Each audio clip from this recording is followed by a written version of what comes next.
So, hello guys. I'm back. May gusto lang akong share sa'yo.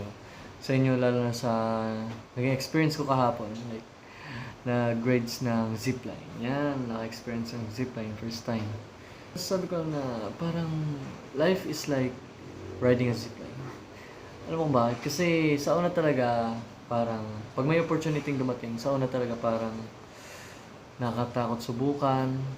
Parang yun, nakakatakot na mag-try. Subukan i-try, parehas lang. Pero yun nga, nakakatakot talaga pag hindi mo pa alam. Pero, pag nandun ka na, pag na-try mo na, sabi ka, ayun lang pala. Buti ginawa ko. At least, na-experience ko. Yung experience na naman na nalagdag sa buhay ko. Yun nga, kung may opportunity naman na dumating sa inyo, wala namang masamang i-try, wala namang masamang subukan or pakinggan. Basta, just grab it. Just grab it, okay?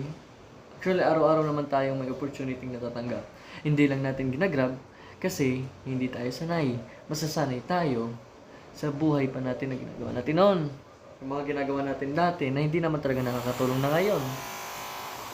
So, yun lang. Bye-bye.